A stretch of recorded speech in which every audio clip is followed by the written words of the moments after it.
What's the deal, everybody? Welcome back to the channel, man. We are officially about a month away from the Dragon Ball Sparking Zero release. And with that being said, man, we are officially getting into the nitty gritty of what's going to be in the game and make the game great.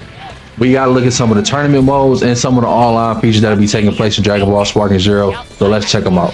All right, y'all, I ain't gonna cap. A lot of this kind of caught me off guard. It wasn't that I wasn't expecting this to be in the game, but I just kind of like, you kind of take it with a grain of salt, man. So some of the tournament modes and some of the online modes that they are adding, not necessarily online mode, but the online features are just things that are great, that what makes a great game, man. So I'm surprised they threw them in there. I'm not surprised, but I'm happy. That's the word. I'm happy that they threw them in there, bro. But let's take a dive into the new trailer that talks about the modes and shit.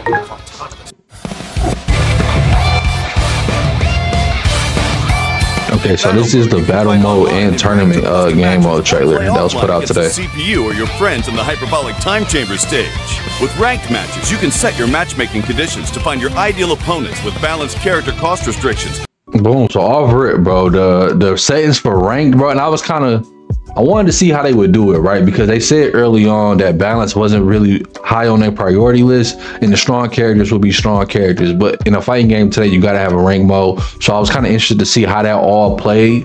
But here, due to the battle rules that you can set in the battle mode, you are you know, leaves that gray area, which is not like completely unfair, right? You got single battle, which is just you one-on-one against somebody else and their character, and at that point it's kind of on you. You pick your character, they pick their character. You know what you get yourself into at the beginning of the game. Cool.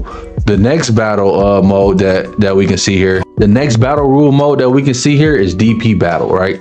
Now, for those of you who don't know, if I can remember correctly, DP battle is pretty much where you get like a set number of like power points or whatever, or character points, and you have to build your team based around that number. And certain characters, like the stronger characters, cost more than, you know, some of the weaker characters, right?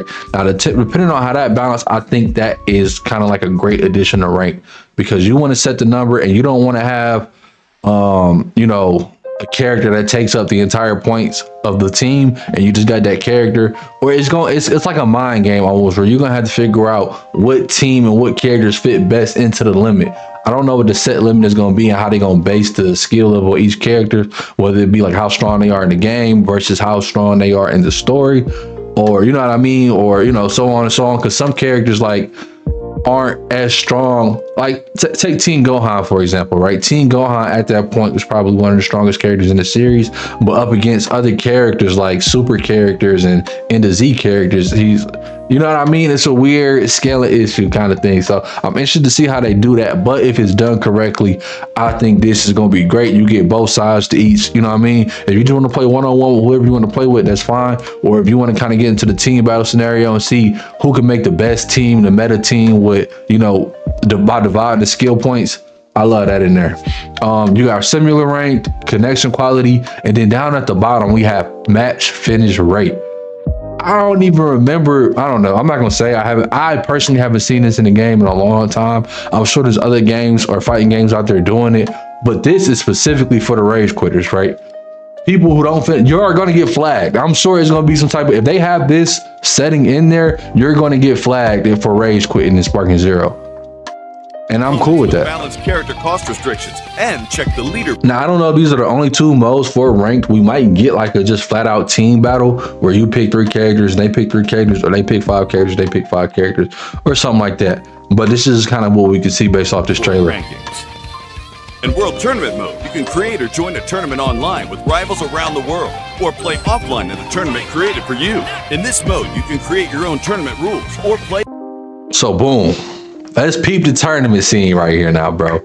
Off the rip, we got World Tournament, Cell Games, Other World Tournament, Tournament of Destroyers, Tournament of Power, and the Yamcha games, bro.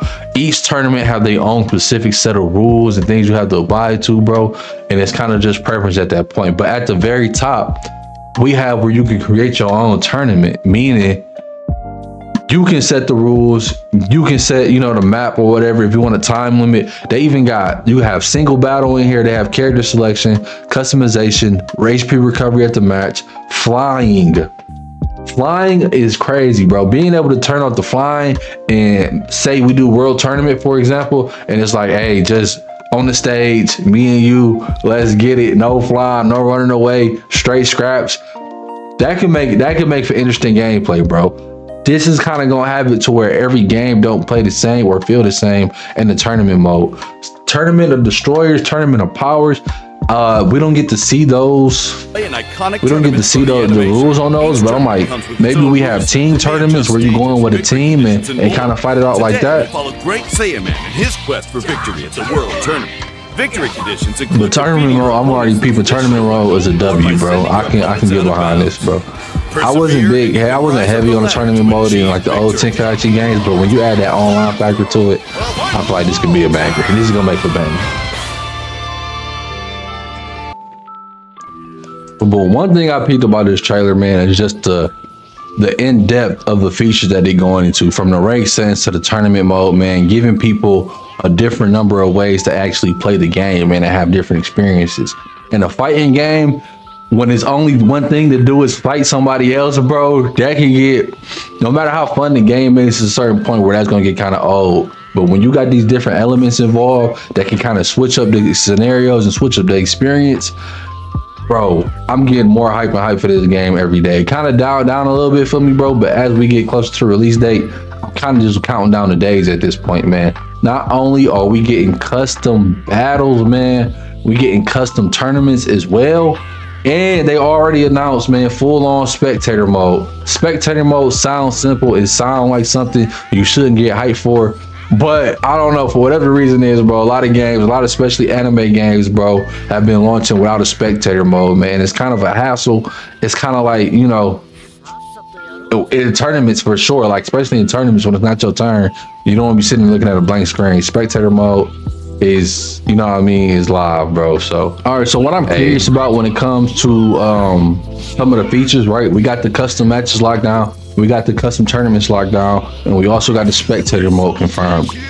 I kind of want to know if the spectator mode is going to be geared directly towards tournaments, or will it be available in some of the other modes, such as like custom battles, maybe just player matches. They haven't confirmed anything as far as like an endless battle mode or anything like that. That wasn't listed in the trailer. Maybe that's not something we get on release. That'd be hype if we do. Maybe we get that later down the line, bro. But an endless battle lobby with just spectator mode, that'd be cool as well. So you're not like having to set up an entire tournament if you don't want to. We could just get in and run our matches, man. So yeah, interesting to see what spectator mode be available in some of those other modes outside of the tournament.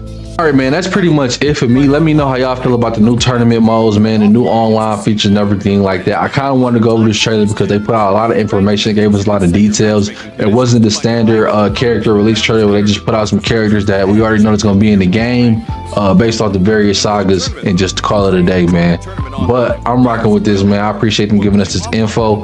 A lot of good features here in the online mode that some games usually lack upon release. I'm glad they didn't go that route. I hope they add to it, though. I hope this isn't it. I hope we do get like an endless mode and things like that. That'd be pretty lit, man. But let me know how y'all feeling about Sparking Zero. I can't believe we about a month away from release, bro. Like, it seemed like just yesterday we was getting that first initial gameplay trailer, like, or that first initial gameplay showcase. Like, that don't seem too long ago. Now we actually like a month away from Sparking Zero release. Let's go, man. Let's get it, man. But as always, bro, I'm Vibe Choji. Appreciate y'all tapping in, man. I'll catch y'all next time. Let's get it, yo.